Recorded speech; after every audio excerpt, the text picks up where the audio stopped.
Okay, have now cleaned the piston and cylinder head to my liking.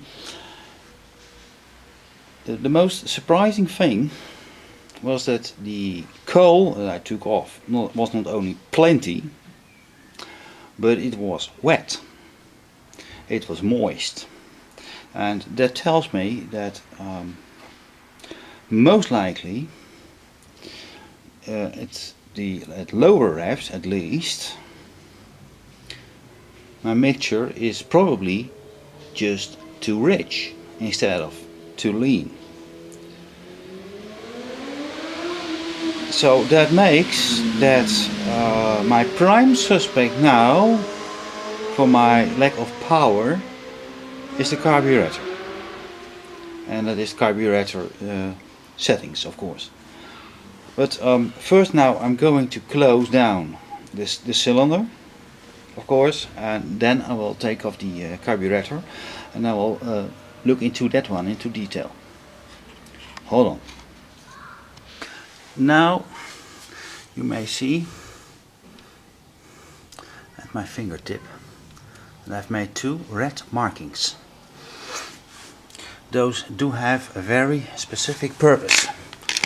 I will try to explain it. Right here on this part, my finger's pointing now, that part is the brushes, the holder of the brushes for the generator, has a line just in the middle of it there. There's, well, I think from the making of the part, there's a line anyway on the plastic. When the crankshaft is rotating and this line comes aligned with the line on the brush holder 3.0 millimeters before top dead center has been reached.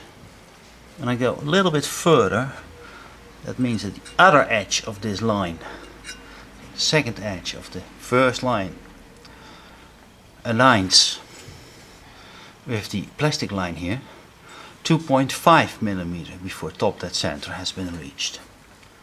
This alignment with the second dot means top dead center. These two dots will allow me to do a non-static measuring on my ignition timing, yes, with a stroboscope lamp, and that's why I've made these markings. I want to make sure, absolutely 100% sure, on where my actual ignition point is. I am probably okay, but I want to make sure. I cannot make out if this is the point where the ignition, where the spark plug sparks, or maybe not before this point. So there may be some travel between, and I cannot measure it or see it or whatever. I cannot be absolutely sure. So that's why I've made these two markings, and with that I hope to improve my ignition timing. That's what they are here for. Okay, see ya. And yes, I found something. I found that my main jet was gummed up.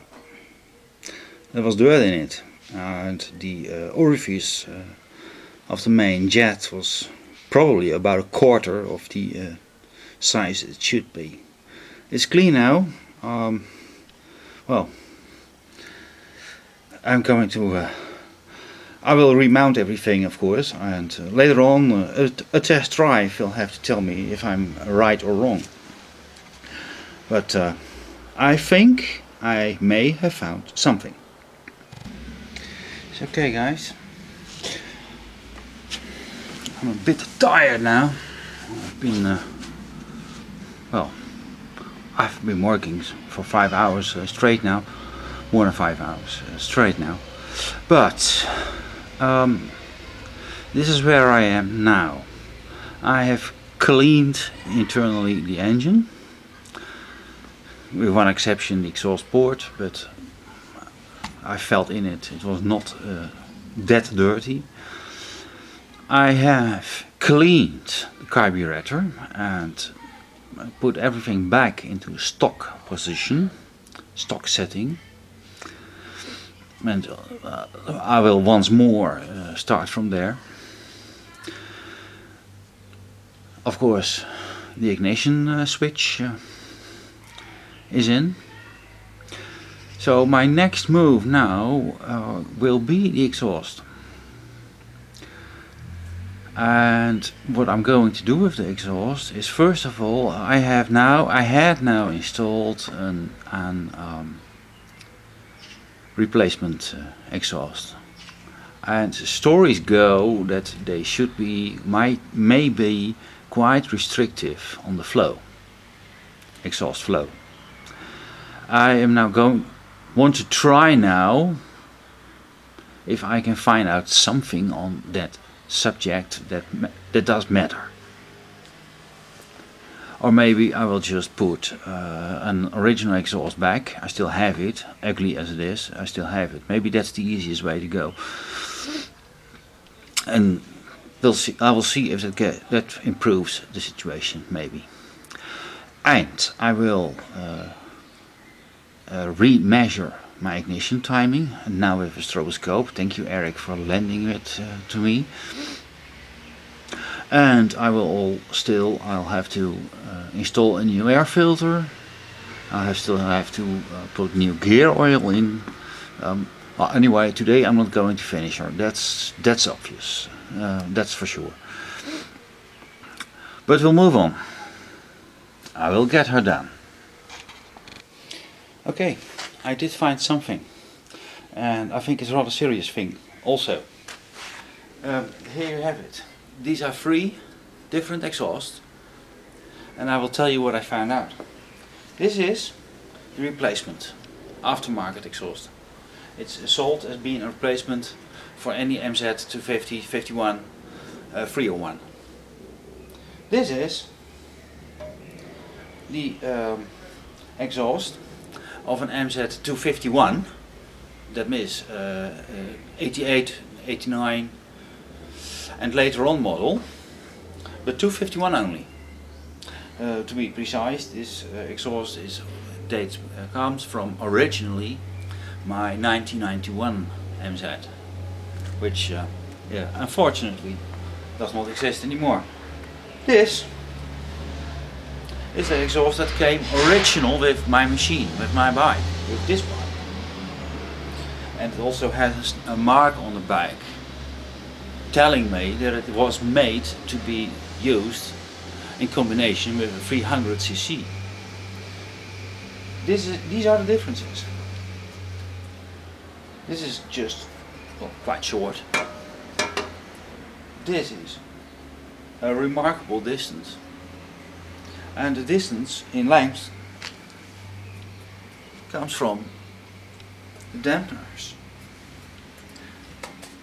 This one, theoretically, this exhaust has a much greater dampening capacity compared to these two, with the smallest, of course, belonging to this replacement pipe. So the story that these replacement pipes do restrict the exhaust flow may very well be true. However, I'm going to put back my original exhaust, as ugly as it is and as rattly as it is too. It will be put back, and I will report on my findings if I will have a better performing engine. See you later. I'm going to have dinner, so I will clean up now and eat.